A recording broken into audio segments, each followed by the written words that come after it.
Good evening and Shabbat Shalom. It is the Sabbath of the Lord here on the Gulf Coast of Mississippi, and I'm Shane Vaughn with First Harvest Ministries. I want to deal with something that I believe we need to deal with. For those that know, one of our teachings here at First Harvest is that we believe in what's called the eighth day, or the last great day, which will be a time at the great white throne judgment when we teach that many people that have never heard the gospel, many people that are with an excuse, will have an equal chance to hear the gospel and to be converted. Now, whenever we teach that, and I do have a video where we did preach that live in Peru, Indiana, I would encourage you to watch it. It's called the Eighth Day Festival. Now, the first scripture that most ministers and theologians will bring to us is the one that I want to discuss with you tonight. Whenever we say that there will be people with an excuse as to why they did not come to know the Lord, Yeshua said, and I won't belabor the point, but he said, speaking to the inhabitants of Jerusalem, he said that if the inhabitants of Tyre and Sidon had seen the things that you've seen and heard the things that you've heard, they would have repented and believed the gospel and been saved. Well, there's God manifest in the flesh admitting that if certain folks had a chance to hear the gospel, they would have repented. Well, then the question comes up, how could he send them to an eternal boiling torment, knowing that if they would have had the chance, they would have repented? We don't believe that's going to happen. We do believe that there will be an equal chance. But we run into a problem with Romans chapter 1, and it seems to refute what we're teaching. At first glance, it seems like every man, woman, boy, and girl is without excuse. It seems to say that everyone has heard the gospel through one means or another. So if you don't mind, let's do a quick little study on that and let's see exactly what the scripture is saying. Let's go to Romans chapter 1 and let's just read the proof text. Let's read the verse that they use. They don't use the whole chapter. They use the one verse, one of those Roman rockets, I call them, a scriptural drive-by shooting with one bullet. And they want to blow up your entire thesis with this one verse of scripture. Let's read it. Romans chapter 1, verse 20. For the invisible things of him from the creation of the world are clearly seen. They're understood by the things that are made, even his eternal power and Godhead, so that they are without excuse.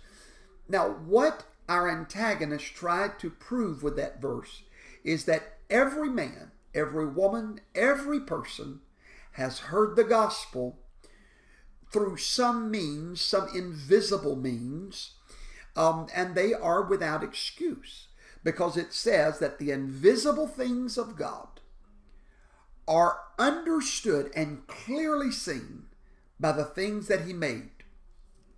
So they try to say that by invisible things, by the stars, maybe by the whatever, that everyone has heard the gospel and without excuse. But I want to show to you that is not what that verse is saying. Actually, it is saying the exact opposite and proving the eighth day message.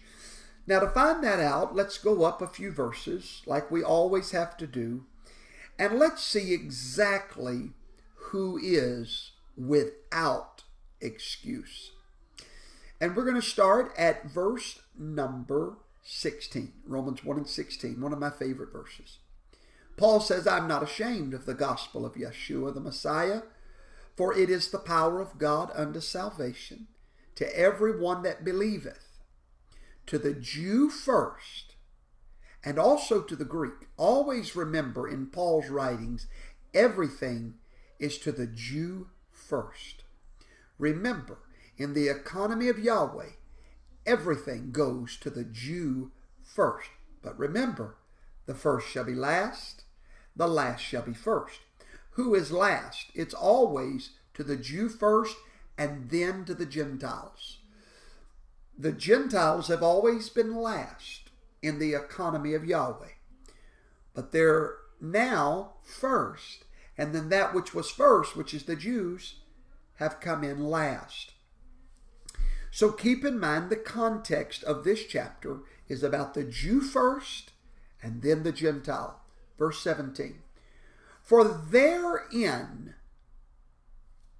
what? In the gospel. For therein, in the gospel, is the righteousness of Yahweh revealed.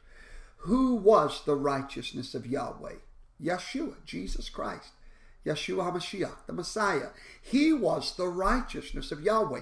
It is in the gospel that Yeshua is revealed to us, which is the righteousness of God. From faith to faith, as it is written, the just shall live by faith. Now let's read verse 18. For the wrath of Yahweh is revealed from heaven against all ungodliness and unrighteousness of men. Now I want you to pause right there. The wrath of God is revealed. The wrath of God is about to begin on men. Now, is it all men or is it a certain group of men? Let's read. Who hold the truth in unrighteousness. The men that the wrath of God is being poured out upon. Thank God for the revelation of the Spirit of God. The one that the wrath is about to be poured out upon is those that know and hold the truth. What is the truth? Then it was the Torah. It was the truth of Yahweh. There was a certain group of people, the Jew first, that held the truth. But they held it in unrighteousness. They didn't live it. They didn't accept it. Now, what did they not accept? Remember, Paul just told us the gospel reveals Yeshua. Now, the gospels was foretold in the Torah that the Messiah would come. So here's a group of people holding the truth. They have their scrolls in their arms. They're carrying it around. They are holding the truth, but they're doing it in unrighteousness because it was Yeshua that reveals the righteousness of God. It's really that simple. Let's keep reading verse 19. Because that which may be known of God is manifested in them, for God has shown it unto them. Again, there is a certain group of people that have the truth. And it was through these people that Yeshua would be manifested. That which may be known of Yahweh can only be known through Yeshua, through Jesus. Only through him. And it was through the Jewish people that Yeshua came to us. So that which may be known of God is manifest in them. Who is them? These people that are holding to the Torah without accepting the Messiah, the righteousness of God, therefore making themselves unrighteousness. For Yahweh has shown it unto them. Now I want you to know something. Up until this point, the truth, the Torah, had not been revealed to the Gentiles, the world. It was revealed to a certain group of people that was to protect the truth of God, the Jews. So now we come to verse 20, where everybody loves to go. And it says, for the invisible things of him from the creation of the world are clearly seen, being understood by the things that are made, even his eternal power and Godhead, so that they are without excuse. Who? the Jew first. They were given the truth. They held the truth without Yeshua. They held it in unrighteousness. So it is them that are without excuse, and that's the reason the wrath of Yahweh was about to be poured out upon the Jews in AD 70, when the wrath of Yahweh would fall upon the Jews. And they would have no excuse, no reason that this wrath should not fall upon them. They are without excuse. Now, how we get that this refers to the whole world is really mind-blowing. It shows our lack of understanding of the scriptures. Let's go to the next verse and we'll prove the point even further. Because that when they knew Yahweh, I have a question for you. Did the Gentiles ever know Yahweh? No. But when these certain people, the Jew first, when they knew Yahweh, they glorified him not as Yahweh. Neither were they thankful, but they became vain in their imaginations, and their foolish heart was darkened. You can't darken something that never had light. These were a group of people to whom the truth was revealed, but they became puffed up in their vanity and their pride because they held the truth, the covenant. They held it, but they didn't hold the righteousness of God, which was Messiah. Verse 22, professing themselves to be wise. The Pharisees, the Sadducees, the Jewish people thought that they were the epitome of wisdom because they had Torah. They professed themselves to be wise, but they became fools. Ladies and gentlemen, the Gentiles were never wise, and they never became fools. They were always fools, because he that hath not the law of God is foolish. Let's go to verse 23.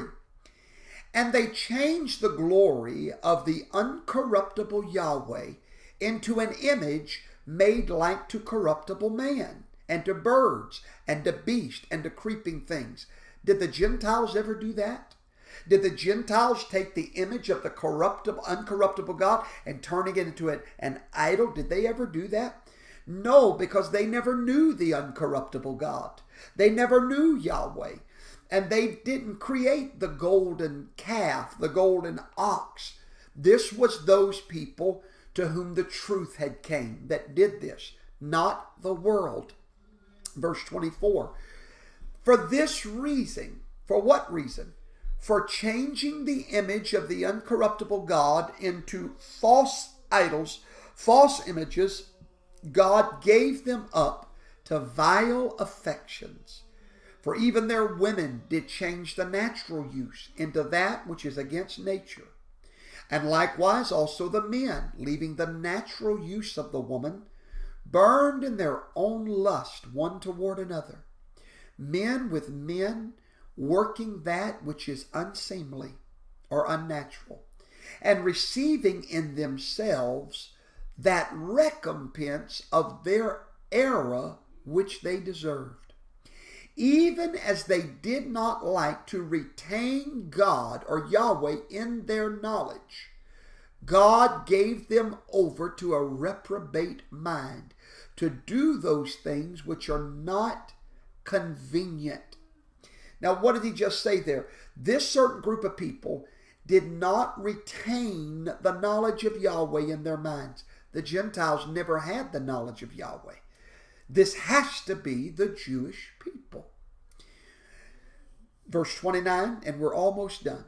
Being filled with all unrighteousness, fornication, wickedness, covetousness, maliciousness, full of envy, murder, debate, deceit, malignity, whisperers, backbiters, haters of Yahweh, despiteful, proud, boasters, inventors of evil things, disobedience to parents, without understanding, covenant breakers. Now, ladies and gentlemen, the Gentiles never had a covenant with Yahweh. Israel did. And Israel didn't at this point. The Jews did. They were still in covenant with Yahweh, but they are now covenant breakers.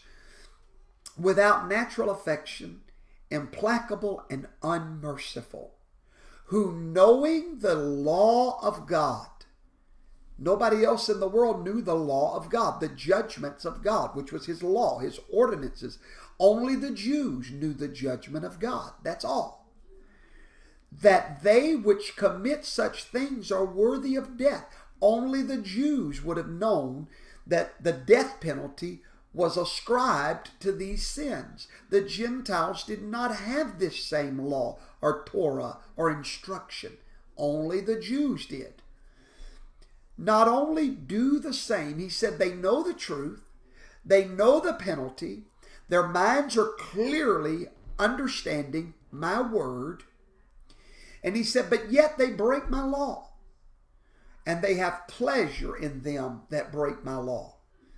Now, ladies and gentlemen, it is those people that the wrath of God is being poured out upon in this verse of Scripture, in this chapter. And yet when I preach on the 8th day, and I preach that not everybody knows the truth, not everybody understands the truth, not everybody has had their eyes open, they must be given that chance. And this is the Scripture they always bring. Verse 20, that no man is without excuse. No man has an excuse, rather. I hope I've shown you that that has nothing to do with all men. That was the Jewish men. God bless you. Have a great evening.